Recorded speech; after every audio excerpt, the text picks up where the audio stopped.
Olá pessoal, bem-vindo a mais um encontro aqui no nosso canal da Sociedade Chesterton Brasil. Eu queria conversar especialmente com vocês hoje sobre a questão do valor da leitura de Chesterton para quem é pai e mãe, tá? Sobretudo para isso. Por quê? Lendo Ortodoxia e Hereges, especialmente agora, se você ainda não participa aqui, não nos conhece, não deixe agora de seguir, marcar o sininho ali também para poder receber notificações. Porque nós estamos procurando cada vez mais veicular conteúdos novos sobre Chesterton. Estamos preparando algo bem especial aí sobre a questão de relação de Chesterton e Tolkien, tá? Falando sobre os contos e histórias de fadas. A gente tem gente muito boa que inclusive já estudou conosco, que hoje em dia tem promovido leitura, clube de leitura para crianças e assim por diante. E um problema que é incontornável, talvez você que me veja esteja pensando, já se deteve pensando nos problemas do país. Todo mundo já ficou meio bravo com alguma coisa relacionada ao jeito que o Brasil leva as coisas, ou o brasileiro leva as coisas, ou as nossas instituições, e assim por diante, certo?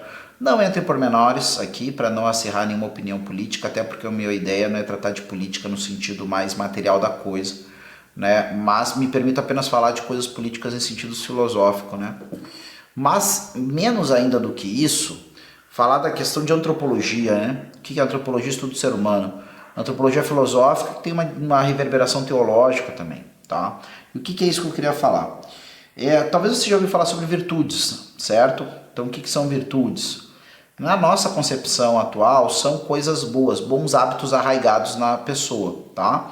Ou seja, pontualidade, laboriosidade, coragem, justiça. Tem as 4 virtudes cardeais, Temperança, fortaleza, justiça e prudência, tá? Uma série de outras coisas. Então, todo bom hábito que você reconhece no ser humano, nós podemos chamar isso de virtude. E é hábito, tá? Não é coisa que o cara faz de vez em quando. Ele é pontual 2 vezes por ano, então ele tem a virtude da pontualidade. Ou naquele dia ele teve a virtude da pontualidade. Não, ele foi pontual durante 2 vezes por ano. Mas justamente ele, para ser considerado um homem com a virtude da pontualidade, tem pontualidade sempre. Ninguém espera dessa pessoa, depois de um tempo convivendo com ela, que ela chegue atrasado. O cara se atrasou 10 minutos, o pessoal já começa a opar, o que aconteceu? Deve ter acontecido alguma coisa, fulano nunca se atrasa, já começa a ligar pro cara, porque afinal, vai que aconteceu algum acidente, alguma coisa, tá? Isso é o virtuoso. E por que nós chamamos isso de virtude? Virtude em latim significa força, tá?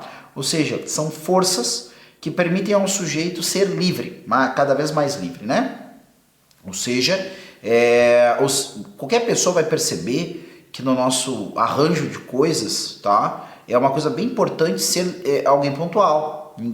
Geralmente o cara que não é pontual causa uma certa antipatia. Tem que esperar para começar aguardando, às vezes só ele, falta. Não dá para começar sem ele, mas por causa que ele não chegou 10, 15, 20 minutos sem trabalhar, tendo que rearranjar os planos, ou então tem que ficar segurando alguma coisa porque a pessoa ainda não chegou, ou então meramente a questão de esperar, e aí tu já começa aquela coisa, não, fulano marcou com fulano, que horas tu deu pra ele? 2 da tarde, então tá, chega lá 2h20 pra tu não esperar tanto, provavelmente vai acontecer que ele vai chegar 2h30, então pelo menos 10 minutos, mas vai que ele não chegou. Entenderam? Ninguém gosta de uma pessoa que não tem alguma virtude. E ninguém gosta de ser esse cara que acaba olhando para si e sendo reconhecido como o atrasado da vida. Tá? Ou seja, todo mundo gosta de lidar com pessoas que têm virtudes. Todo mundo gosta de ser a pessoa virtuosa. Só que daí acontece isso. O sujeito sempre se estende, fica distraído, calcula mal o horário e assim por diante. Tá? Então, ou seja, quando o sujeito é virtuoso, ele tem força para fazer aquilo que ele percebe que é o bom, é o melhor para ele e para os outros, tá? Então, a grande parte é isso.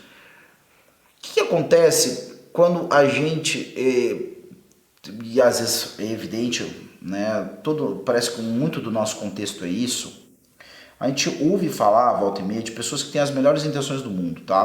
Ou seja, se eu me torno político, se eu me torno clérigo, se eu me torno funcionário público, se eu me torno qualquer coisa, tá? Eu vou fazer isto e aquilo porque eu vejo que é bom, e aí eu vou exercer a minha atividade daquela forma, e eu vou cuidar das pessoas dessa maneira. Bom, milhares de projetos muito bacanas, coisas legais que a pessoa quer fazer, e você bate palma, né, para aquilo ali, poxa, que legal, esse cara aí vai bem. Só que,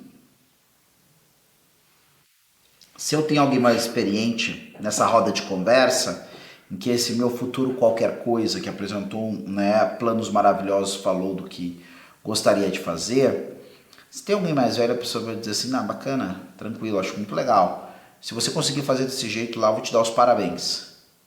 Porque essa pessoa já viu muitas vezes uma série de promessas ou de boas intenções, sinceras inclusive, não se realizarem. Por quê? Porque o sujeito chegou lá e aí ele descobriu que ele não tinha força para ser pontual, para ser honesto, para ser justo, para ser corajoso naquele contexto. A grana é muito alta para ele não aproveitar, o trabalho é muito monótono para ele, então ele está sempre tentando driblar o trabalho, a situação é muito perigosa ou periclitante e ele não consegue então enfrentá-la com coragem e assim vai. E se eu não ajudar desde muito cedo alguém a adquirir virtudes, esse processo acaba se tornando cada vez mais complicado depois. E ao que parece, muitos dos problemas que nós enfrentamos como sociedade, desde a coisa mais micro, pode ser o seu condomínio, até a coisa maior, que é todas as questões pertinentes ao país inteiro, passam por essas questões de virtude. Parece que as pessoas, mais do que não saberem o segredo do sucesso, ou a fórmula que levaria qualquer comunidade ao qual ela pertença melhora muito, mesmo quando sabe, parece que não tem força para realizar. Os projetos acabam tropeçando nas pernas daqueles próprios que deveriam levá-los à frente, tá? E aí entra o nosso amigo Chesterton Cheio, porque ele vai comentar justamente isso. Nós lidamos muitas vezes, certo, com pessoas, nós também somos assim, que não conseguem olhar para além do nosso tempo. A gente tem essa dificuldade. Ou seja, as nossas dificuldades e os nossos dilemas são sempre coisas pertinentes ao logo ali, as coisas de aqui a alguns poucos anos, ou os projetos pessoais muitas vezes meio mesquinhos, tá? E ele comenta um pouco esse paradigma, tá? Que é da ideia do poste de luz ao qual um grupo de pessoas deseja derrubá-lo. E a ideia desse poste de luz é as pessoas querem derrubá-lo por uma série de motivos, mas aí então ele apresenta um personagem um tanto discordante desta turba, decidido a derrubar o poste de luz, dizendo assim, algo como isso: irmãos, pensemos sobre o que é a luz, sobre o que é o poste, sobre aquelas perguntas meio filosóficas, né? E aí aquela galera lá, pá, com certeza, já não tem mais paciência, o cara começou a falar, pensemos sobre qualquer coisa, as pessoas ficaram impacientes, já arrastaram aquele monge para longe, certo? Avisando ele que não se metesse a impedir os planos dele, senão ia tomar uma bela sova, tá? E aí vão lá e conseguem derrubar o poste e ficar todo mundo no escuro. Porém, começam a descobrir que uns não queriam que o poste funcionasse porque agora tinha uma outra fonte de luz da qual eles eram os proprietários e iam poder ganhar dinheiro com isso. Outros queriam que tivesse tudo escuro porque queriam fazer coisas malvadas sem serem pegos. Outros queriam a escuridão porque assim poderiam se esconder dos seus deveres, e assim vai. E no final das contas, aqueles que queriam, por algum motivo mais ou menos honesto, que a luz daquele poste acabasse, vão descobrir que agora vão ser obrigados a conseguir restaurar aquele poste, e o pior, que vão ter que fazer isso no escuro, certo? Ou seja, muitas vezes é isso que acaba acontecendo conosco. Nós não paramos para pensar no que são as coisas que estão à mão, na nossa sociedade, na nossa comunidade, nas nossas instituições. Surge alguma voz, muitas vezes não tão bem intencionada, propondo o final de alguma dessas coisas que nós herdamos, nós bobamente olhando somente para aquilo que nos é dado. O problema é que eu vou ter daqui 1 ano, 2, 3, 10, ou um problema meramente individual, ou mesmo que eu imagino que vai ser um problema individual que eu vou conseguir resolver com aquela atitude, eu vou lá e embarco em qualquer aventura, muitas vezes contra mim, e depois eu vou ter que resolver um problema que eu nem teria se não tivesse embarcado nessa roubada e tivesse pensado um pouco melhor no que eu estava fazendo. E o Chesterton vem nos apresentar uma proposta bem bacana, eu diria até mesmo bem lúdica, certo? de maneira de ensinar a nós e aos nossos filhos ou aqueles que estão nos encomendados, alunos, catequizandos, qualquer tipo de pessoa que foi confiada a nós para que nós os educássemos ou ajudássemos na sua educação, que é através do conhecimento desse patrimônio literário da humanidade, né? Ou seja, os contos, as lendas e mesmo a grande literatura, certo? Acompanhar esse processo. É claro que não faz parte apenas isso, tá? É claro que você não vai simplesmente, né, ler histórias com seus filhos ou ajudá-los a chegarem a bons livros e está resolvido o problema. Vai ter muito exemplo na jogada, vai ter muita correção na jogada, vai ter muito castigo na jogada, certo? E a vida também vai dar as suas bordoadas para que as crianças e os jovens cheguem no lugar de maturidade. Porém, esse cabedal literário pode encurtar, né, muito as distâncias, né, entre esse jovem e a consciência dos valores e das virtudes que ele deve adquirir, certo? Para que ele saiba com clareza quais são os seus direitos e os seus deveres dentro dessa comunidade, ou então quais os direitos e os deveres que deveriam estar presentes numa comunidade sadia, numa comunidade que tem a capacidade de crescer, se renovar e se reformar, tá? Não tem nada a ver com chegar na comunidade ideal, na sociedade ideal, na cultura ideal, que nunca vai precisar de transformações. Se uma cultura é viva, as coisas vivas, elas crescem e se alteram, certo? Agora, a grande questão é como acontece, né, essa mudança que nos leva ao crescimento, ao invés da mudança que nos leva à decomposição. Os dois processos são mudança, né?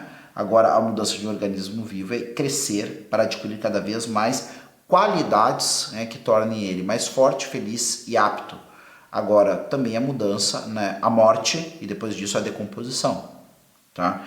Então, justamente isso é um ponto de partida, né, que vamos chamar assim sine qua non, sem o qual. E que nós devemos perguntar não só se nós estamos transmitindo isso para os nossos filhos, mas também, né, se nós mesmos temos esse cabedal. Por isso também a questão da leitura de Chesterton, né, vocês percebem, quem acompanha mais de perto aqui a Sociedade Chesterton Brasil, e você pode ver isso ainda mais claramente indo lá, né, na livraria da Sociedade Chesterton Brasil, ali junto à página do Instituto de São Vítor, provavelmente vai estar linkado aí. Você vai perceber isso, e já vai aproveitar e escolher um livro para você aí, aproveitar esses tempos aí, que sempre tem alguma promoção, alguma coisa, e você já compra um livro aí do Chesterton e já começou a leitura se não começou. Mas vocês vão perceber que a gente publica muita literatura de Chesterton. Muitas casas publicadoras focam em elementos, né, de teoria de Chesterton, religiosa ou filosófica. E a gente publica muita literatura de Chesterton aqui. Por quê? Porque nós compreendemos, né, que Chesterton pensava as coisas assim. Sim, explicação teórica, sim, explicação, né, realmente uma exposição do que ele pensava e por quê.